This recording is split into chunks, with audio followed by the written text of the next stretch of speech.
Bismillahirrahmanirrahim. Assalamu alaikum. Myself is Daud Nawaz. I'm serving Bahadur Zakariya University Multan as a visiting lecturer in Department of Political Science. I'm teaching the course of Human Resource Management in Bachelor's of Public Administration, 4th semester evening program. Students, hopefully आप लोग खैरियत से होंगे और आप लोगों के लिए बहुत सी दुआएं। जी, हमारा जो लास्ट लेक्चर था यानी कि लेक्चर नंबर 3 वो था मोटिवेशन के बारे में। हमने नेचर ऑफ मोटिवेशन को जो है उसको डिटेल में डिस्कस किया था। आज के लेक्चर में बेटे हम लोग मोटिवेशनल थ्योरीज़ के बारे में बात करेंगे, ठीक है। तो सबसे पहले हम मोटिवेशन की डेफिनेशन को दोबारा देख लेते हैं कि मोटिवेशन जो है it is the process that account for an individual's intensity, direction and persistence of efforts towards attaining a goal. Clear. अब यहाँ पे इंटेंसिटी क्या है? Intensity means how hard a person tries, कि एक शख्स कितना जो है एक प्रॉपर वे से या किसी तरह से भी एक पर्सन किस तरह से भरपूर एक कोशिश करता है अपने काम को करने में। Clear. Direction means towards beneficial goal, कि आपके जो गोल्स हैं ऑर्गेनाइजेशन के, आपके जो ऑर्गेनाइजेशन के ऑब्जेक्टिव्स हैं, टारगेट्स हैं, उसकी तरफ एक प्रॉपर आपको एक वे में जाते हुए आपने उन बेनिफिशियल गोल्स को, ठीक है, जो गोल्स आपके ऑर्गेनाइजेशन के लिए ज़रूरी हैं, आप उसको किस तरह अचीव कर सकते हो, हैं उसकी तरफ जो है आप किस तरह से प्लानिंग करते हो। The third one is the persistence, ठीक है, how long a person tries, कि एक शख्स कितना जो है वो ट्राई कर सकता है, कितनी स्ट्रगल कर सकता है उन गोल्स को, बेनिफिशियल गोल्स को अचीव करने के लिए। जी बेटे, हमारे पास जो फर्स्ट थ्योरी है that is the hierarchy of needs theory, ठीक है, और ये थ्योरी दी थी मैस्लो ने, ठीक है, इसको कहते हैं हायरार्की ऑफ नीड्स थ्योरी। जी, there is a hierarchy of 5 needs, ठीक है, 5 नीड्स जो हैं, जो बेसिक 5 ज़रूरियात हैं, उनकी एक हायरार्की है। The first one is the psychological, the second one is the safety, then social, esteem and self actualization, ठीक है। as each need is substantially satisfied the next need becomes dominant। ये 5 जो needs हैं, ठीक है, ये जो 5 नीड्स की हायरार्की है 5 नीड्स की, जब एक नीड को आप सेटिस्फाई हो जाते हो एक नीड से, जब आपकी एक नीड फुलफिल हो जाती है तो आप दूसरी की तरफ बढ़ते हो। ये जो है एक इंसान की जो है एक फितरत में है कि जब उसकी एक बेसिक नीड पूरी हो जाए तो वो दूसरी की तरफ जाता है। सबसे पहले बात करते हैं बेटे सेल्फ एक्चुअलाइजेशन की। The drive to become what one is capable of becoming, ठीक है। उसमें क्या होगा कि हमारे पास लोअर ऑर्डर नीड्स होती हैं और हमारे पास हायर ऑर्डर नीड्स होती हैं सेल्फ एक्चुअलाइजेशन में। जी, ऐसी नीड्स जो कि सेटिस्फाइड होती हैं एक्सटर्नली, ठीक है, वो हमारी साइकोलॉजिकल और सेफ्टी नीड्स होंगी, ठीक है। ये मैस्लो हायरार्की ऑफ नीड्स जो है इसको हमने डिवाइड कर दिया लोअर ऑर्डर और हायर ऑर्डर में, ठीक है।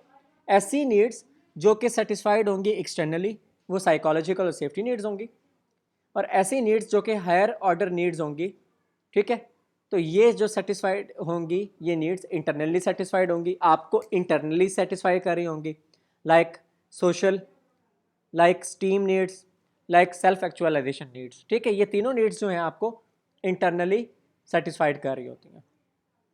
जी, देन 2 फैक्टर थ्योरी जो कि फ्रेडरिक हर्जबर्ग ने दी थी, ठीक है, इसको 2 फैक्टर थ्योरी भी कहते हैं और मोटिवेशनल जो है हाइजीन थ्योरी भी कहते हैं, ठीक है। इसमें 2 जो है फैक्टर्स की बात हुई है, इंट्रिंसिक फैक्टर्स और एक्सट्रिंसिक फैक्टर्स। एक्सट्रिंसिक और इंट्रिंसिक में क्या फ़र्क है? इंट्रिंसिक फैक्टर्स जो हैं वो रिलेट करते हैं जॉब सेटिस्फेक्शन के साथ, जबकि जो एक्सट्रिंसिक फैक्टर्स हैं वो एसोसिएट होते हैं डिससेटिस्फेक्शन के साथ। इंट्रिंसिक फैक्टर्स कौन से हैं कि हमारी जॉब की जो है सेटिस्फेक्शन हम लोगों को होती रहे, जबकि जो डिससेटिस्फेक्शन है वो हमारा एक्सट्रिंसिक फैक्टर्स में आ जाएगा। हाइजीन फैक्टर्स, फैक्टर्स कौन से हाइजीन फैक्टर्स होते हैं? Such as company policy and administration, supervision and salary, ठीक है। When adequate in a job, ठीक है, placate workers when factors are adequate यानी कि काफ़ी होंगे, ठीक है, people will not be satisfied, तो लोग सेटिस्फाइड नहीं होंगे। इसी तरह से हर्ट्ज़बर्ग की जो टू फैक्टर थ्योरी है उसमें डिससेटिस्फैक्शन और जॉब सेटिस्फैक्शन और जॉब डिससेटिस्फैक्शन को बड़ा उसने क्लियर करके बता दिया। सबसे पहले हम अगर इसके प्रिंसिपल्स को देखें तो ये जो है ये थ्योरी जो है ये इम्प्रूव करती है मोटिवेटर फैक्टर्स को और ये इंक्रीज़ करती है जॉब सेटिस्फैक्शन को, ठीक है, और ये इम्प्रूव करती है हाइजीन फैक्टर्स को और डिक्रीज़ करती है जॉब डिससेटिस्फैक्शन के लेवल को। क्लियर? जॉब डिससेटिस्फैक्शन क्या है कि इन्फ्लुएंस्ड बाय हाइजीन फैक्टर्स कि लाइक वर्किंग कंडीशंस हो गई, को वर्कर रिलेशंस हो गए, ठीक है, पॉलिसीज़ एंड रूल्स से आप तंग आ गए हो, ठीक है, इसी तरह सुपरवाइज़र क्वालिटी से कोई प्रॉब्लम्स हैं या बेसिक वेज है या सैलरीज जो हैं उसमें कोई इशू है, तो ये सारे जॉब डिससेटिस्फैक्शन में इन्फ्लुएंस होते चले जाते हैं। अब जो जॉब सेटिस्फैक्शन है वो इन्फ्लुएंस होता है मोटिवेशन के फैक्टर से, ठीक है। अब मोटिवेशन के फैक्टर्स मिसाल के तौर पे अचीवमेंट, रिकग्निशन, ठीक है, responsibility, work itself, advancement, personal growth, तो ये आपको जॉब सेटिस्फैक्शन की तरफ लेके जा रहे होते हैं।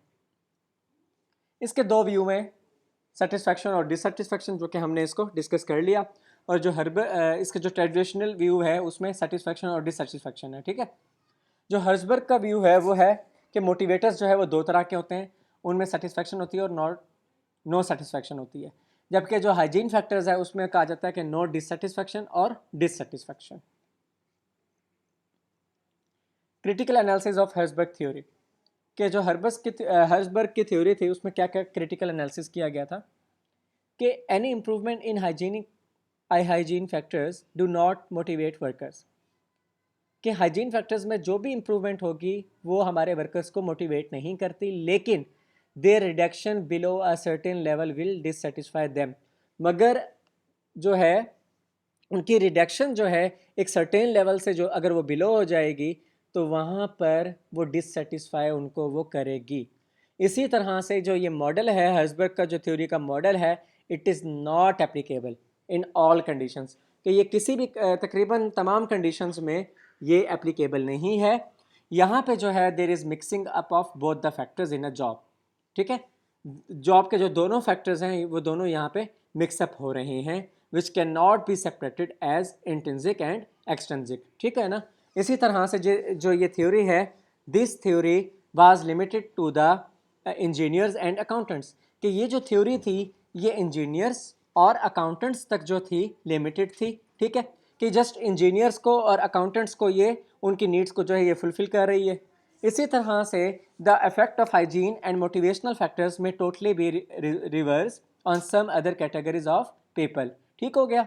इसी तरह से वो कहता है कि जो स्कोप है इस थ्योरी का वो बहुत नैरो है, ठीक है, कि सिर्फ 200 रिस्पोंडेंट्स जो थे वो इंटरव्यूड किए गए, ठीक है, and method of data collection was interview, और जो मेथड था वो भी जो डाटा कलेक्शन का जो मेथड था वो इंटरव्यू का था, और इंटरव्यू मेथड जो है वो कोई अप्रोप्रिएट मेथड नहीं है डाटा कलेक्शन करने का, ठीक है ना।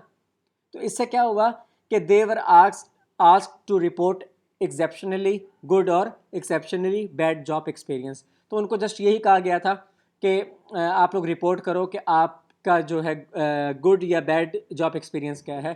तो वो कहता है कि ये मतलब लिमिटेड होने की वजह से तो इसका भी ये इशू है कि जो इंटरव्यू होते हैं ये हमें प्रॉपरली जो है वो गाइड नहीं कर रहे होते कि असल में हमारे बेसिकली इशू क्या हैं, ठीक है।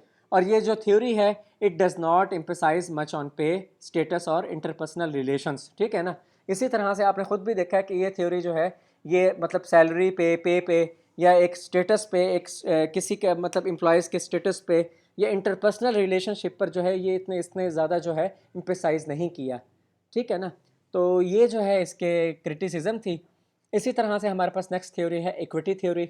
इक्विटी थ्योरी में जो है हम लोग देख लेते हैं इक्विटी थ्योरी में क्या होता है कि individuals compare their job inputs and outcomes, ठीक है। इंडिविजुअल्स जो हैं जो वर्कर्स जो हैं जो हमारे एम्प्लॉयज़ जो हैं ऑर्गेनाइजेशन में उनको क्या किया जा रहा था, इंडिविजुअल्स को कंपेयर किया जा रहा होता है उनकी जॉब इनपुट्स को और आउटकम्स को, कि आया कि वो क्या अपना इनपुट अपनी जॉब के लिए अपनी ऑर्गेनाइजेशन के अंदर अपनी जॉब के अंदर वो कैसा और कहाँ पे वो इनपुट लगा रहे हैं, ठीक है, और उससे वो आउटकम्स जो हैं वो क्या अचीव हो रहे हैं, ठीक है, with those of others, and then respond to eliminate any inequalities, कि वो दूसरों के साथ अपना जो है लाइक उनका दूसरों के साथ फिर कंपेयर किया जा रहा होता है कि अगर मिसाल के तौर पर मिस्टर अली है, अली के जॉब इनपुट्स क्या थे और उसने क्या आउटकम्स दिए ऑर्गेनाइजेशन को।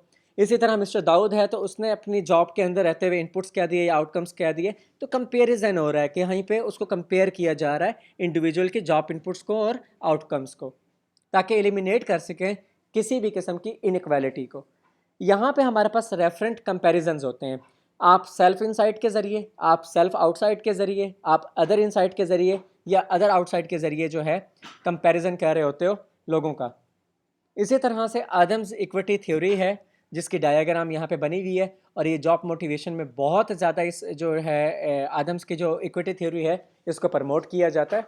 अच्छा, ये थ्योरी है क्या बेसिकली, कि यहाँ पे जो स्केल्स हैं जो उनको जो कैलिब्रेटेड स्केल भी इसको कहते हैं, and measured against comparable references in the market place, कि एक मार्केट के अंदर स्केल्स या कैलिब्रेटेड के थ्रू जो है मेजर किया जाता है कंपेरेबल रेफरेंसेस को, ठीक है। उसमें इनपुट क्या होते हैं कि what I put into my job, कि मैंने अपनी जॉब के अंदर क्या पुट किया, क्या मैंने कितना टाइम दिया, कितनी एफर्ट दी, एबिलिटीज़ कितनी थी, काबिलियत, लॉयल्टी मैंने कितनी शो की, टॉलरेंस लेवल क्या था, ठीक है, मैं कितनी दफ़ा अपनी ऑर्गेनाइजेशन के कामों में फ्लेक्सिबल हुआ लोगों के साथ, ठीक है, मेरी इंटीग्रिटी का लेवल क्या था, मेरी कमिटमेंट का लेवल क्या था, मेरी रिलायबिलिटी कितनी थी अपनी ऑर्गेनाइजेशन के टास्क के साथ, हर्ट एंड साउल मैंने दिल के साथ किस तरह से अपनी ऑर्गेनाइजेशन के लिए काम किया, और मेरी पर्सनल सेक्रीफाइसेस क्या थी मेरी ऑर्गेनाइजेशन के लिए।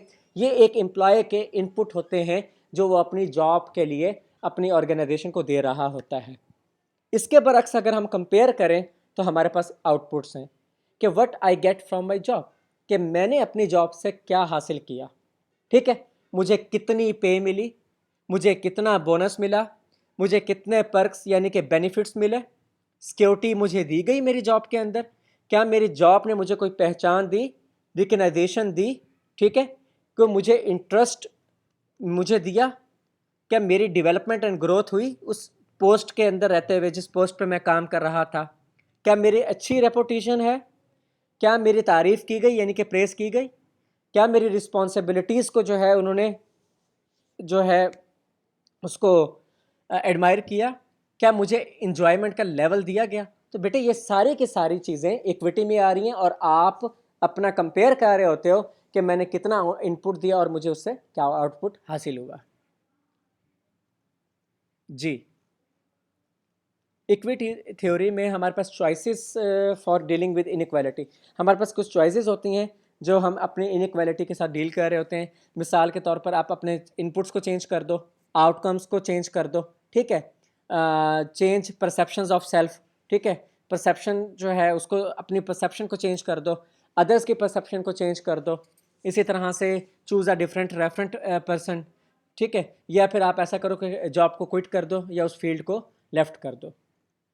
अच्छा, उसके बाद है प्रोपोजिशंस रिलेटिंग टू इनइक्विटेबल पे, कि ऐसे कौन सी प्रोपोजिशंस हैं जो कि रिलेट करती हैं इनइक्विटेबल पे के साथ, कि आपकी अगर आप कहते हो कि नाइंसाफ़ी हो रही है और मेरी पे इक्वल नहीं है दूसरे के साथ, तो उसमें क्या क्या प्रोपोजिशंस हो सकती हैं कि over over rewarded hourly employees produce more than equitably rewarded employees, कि जो ओवर रिवार्डेड हॉर्ली एम्प्लॉयज़ होते हैं, कि ऐसे एम्प्लॉयज़ जो कि हॉर्ली बेसिस पर ओवर रिवार्ड हो रहे होते हैं, वो प्रोड्यूस करते हैं मोर, वो ज़्यादा पे मतलब प्रोड्यूस कर रहे होते हैं अपना एक वर्किंग लेवल। किस तरह से देखें, वो हॉर्ली बेसिस पे काम कर रहे हैं। मिसाल के तौर पर मैं कहता हूँ मिस्टर अली को कि आपने 8 घंटे काम करना है, अली 12 घंटे काम कर रहा है, उसके बरक्स अहमद जो है वो 8 घंटे काम कर रहा है। तो वहाँ पे कहीं ना कहीं ओवर रिवार्डेड हो रहा है एक बंदा और कहीं पे एक रिवार्डेड हो रहा है। जो ओवर रिवार्डेड हो रहा है वो क्यों हो रहा है कि उसके हॉर्स ज़्यादा हैं काम करने के, उसके वर्किंग आवर्स से ज़्यादा हैं, उसने ज़्यादा घंटे काम किया, तो यहाँ पे ये चीज़ आ गई। इसी तरह से over rewarded piece work employees produce less but do higher quality piece work, कि जो ओवर रिवार्डेड एम्प्लॉयज़ होते हैं वो प्रोड्यूस कर रहे होते हैं लेस, लेकिन इसके बरअक्स वो क्या है करते हैं, वो अपना काम जो है हायर क्वालिटी का कर रहे होते हैं। ठीक है, उनमें लगन तो होती है कि काम ज़्यादा करूं, पैसा ज़्यादा कमाऊं, इसके साथ साथ वो जो है प्रोड्यूस तो लेस कर रहे होते हैं, मगर वो काम अपना एक हायर क्वालिटी का कर रहे होते हैं। इसी तरह से जो अंडर रिवार्डेड आवरली एम्प्लॉयज़ जो हैं वो प्रोड्यूस करते हैं लोअर क्वालिटी वर्क। ठीक है, वो अपना लोअर क्वालिटी वर्क पे जो है वो कर रहे होते हैं, और जो अंडर रिवार्डेड एम्प्लॉयज़ हैं वो प्रोड्यूस करते हैं larger quantities of lower quality piece work than equitably rewarded employees. ठीक है, तो ये इसकी प्रोपोजिशंस थी। और उसके बाद इक्विटी थ्योरी में हम दो कंसेप्ट और देख लेते हैं, distributive justice and procedural justice, कि ऐसा perceived fairness of the amount and allocation of rewards among individuals, कि इंडिविजुअल्स के अमंग जो है, इंडिविजुअल्स के दरमियान आप क्या करते हो, जो है fairness of amount and allocation of reward जब आप करोगे तो ये डिस्ट्रीब्यूटिव जस्टिस है। ठीक है, आप एक जो इंसाफ है वो बराबर का इंसाफ कर रहे हो सबके दरमियान में, एक फेयरनेस का लेवल आप रख रहे हो कि आप उसको उतनी अमाउंट दे रहे हो, उतनी एलोकेशन कर रहे हो रिवार्ड की जितनी कि दूसरे की भी थी, तीसरे की भी थी। अगर आपके पास ऑर्गेनाइजेशन में 3 लोगों ने काम किया, आप तीनों को जो है फेयरनेस के साथ साथ उसको अमाउंट भी पे कर रहे हो तीनों को बराबर, और उनकी रिवार्ड्स की एलोकेशन भी कर रहे हो। इसी तरह से जो प्रोसीजरल जस्टिस है बेटे, उसका मतलब है the perceived fairness of the process to determine the distribution of rewards. ठीक है, कि ऐसा प्रोसेस, फेयरनेस का ऐसा प्रोसेस जिसमें आप डिटरमाइन कर रहे हो द डिस्ट्रीब्यूशन ऑफ रिवार्ड्स, कि किस तरह से डिस्ट्रीब्यूशन की गई रिवार्ड्स की। जी, हमारे पास जो नेक्स्ट थ्योरी है वो है एक्सपेक्टेंसी थ्योरी। ठीक है, ये विक्टर रॉम ने जो है ये थ्योरी दी थी, और इसको हम लोग देख लेते हैं कि the strength of a tendency to act in a certain way depends on the strength of an expectation that the act will be followed by a given outcome and on the attractiveness of that outcome to the individual। यानी कि एक ऐसी strength, ठीक है, एक tendency means कि आप एक लेवल के ऊपर काम कर रहे हो, उस लेवल की स्ट्रेंथ कि आप किस तरह से एक्ट करते हो अपना एक सर्टेन वे में, कि कोई भी अगर आपके पास जो है एक मतलब कि इन्वायरमेंट है, आप उसमें किस तरह से एक्ट कर रहे हो, किस तरह से आप डिपेंडेंट हो। ठीक है, किस तरह से आप अपनी स्ट्रेंथ के साथ, अपनी एक्सपेक्टेशंस के साथ काम को लेके चल रहे हो। ठीक है, और आप फॉलो कर रहे हो अपने ऑर्गेनाइजेशन के आउटकम्स को। ठीक है, तो ये जो है इसमें क्या होता है, सबसे पहले एक इंडिविजुअल की एफर्ट होती है, उसकी एफर्ट के बाद इंडिविजुअल की परफॉर्मेंस होती है, फिर आपकी ऑर्गेनाइजेशनल रिवार्ड्स होती हैं, और उसके बाद आपको पर्सनल गोल्स अचीव होते हैं। यानी कि एफर्ट, पर्सनल एफर्ट्स और परफॉर्मेंस रिलेशनशिप, परफॉर्मेंस और reward relationship, and the third one is the reward and personal goals relationship. Clear? जी, यानी कि एफर्ट्स हैं, एफर्ट लगाई तो परफॉर्मेंस हुई, परफॉर्मेंस हुई तो आपको आउटकम मिली, आउटकम हुई तो आपको मोटिवेशन लेवल अचीव हो गया। इसी तरह से जो एफर्ट परफॉर्मेंस रिलेशनशिप है, ये क्या होता है कि the probability that exerting to a given amount of effort will lead to performance, कि आपने क्या किया, आपने अपनी ऑर्गेनाइजेशन के अंदर मेहनत की, एफर्ट लगाई। जब एफर्ट लगाई, वो क्यों लगाई, ताकि आपके परफॉर्मेंस की तरफ वो आपको एफर्ट लेके जाए, एक अच्छी परफॉर्मेंस की तरफ लेके जाए, तो ये एफर्ट और परफॉर्मेंस का एक रिलेशनशिप बन गया। इसी तरह से परफॉर्मेंस और रिवार्ड रिलेशनशिप क्या होगा कि the believe that performing a particular level will lead to the attainment of a desired outcome, कि आपने क्या किया, आपने एक बिलीव बना लिया कि मैंने एक पर्टिकुलर लेवल पर एक अच्छी परफॉर्मेंस देनी है, ताकि मुझे वो परफॉर्मेंस लेके जाए, लीड करे अटेनमेंट ऑफ डिजायर्ड आउटकम, कि जो मेरी ऑर्गेनाइजेशन के डिजायर्ड आउटकम्स हैं, मुझे उसकी अटेनमेंट में वो मुझे हेल्प आउट करे। इसी तरह से रिवार्ड्स पर्सनल गोल्स रिलेशनशिप, कि the degree to which organisational rewards satisfy an individual's goals और needs and the attractiveness of potential rewards for the individual, कि ऑर्गेनाइजेशनल रिवार्ड्स जो है वहाँ पे सेटिस्फाई होंगे एक इंडिविजुअल्स के गोल्स के और उसके नीड्स के, और वो अट्रैक्ट करेगा उसको कि वो पोटेंशियल रिवार्ड्स को जो है उनको भी अचीव करे, तो ये रिवार्ड्स और पर्सनल गोल्स रिलेशनशिप बन जाएंगे। परफॉर्मेंस डायमेंशंस में हमारे पास 3 चीज़ें होती हैं, एबिलिटी होगी, अपॉर्चुनिटीज़ होंगी। ठीक है, अब एबिलिटी का क्या होगा कि एबिलिटी का ताल्लुक अपॉर्चुनिटीज़ के साथ भी है, मोटिवेशन के साथ भी है। इसी तरह से एबिलिटी का ताल्लुक जो है वो परफॉर्मेंस के साथ भी है। जब ये चीज़ें आपस में सेम होंगी, जब आपके पास काबिलियत होगी, आप अपनी जो है काबिलियत के साथ अपॉर्चुनिटीज़ को देखते हुए अपनी परफॉर्मेंस दोगे, तो आपको मोटिवेशन लेवल पे आपका जो है वो बूस्टअप हो जाएगा और आपकी मोटिवेशन को जो है वो मतलब आपके मोटिवेशन लेवल को पसंद किया जाएगा। ठीक है, आपको मोटिवेशन लेवल को ऑर्गेनाइजेशन के अंदर बहुत ज़्यादा लाइक किया जाएगा। जी, हमारा आज का जो टॉपिक था वो यहाँ तक था। इंशाल्लाह नेक्स्ट लेक्चर में फिर दोबारा मुलाकात होगी। जज़ाकल्लाह।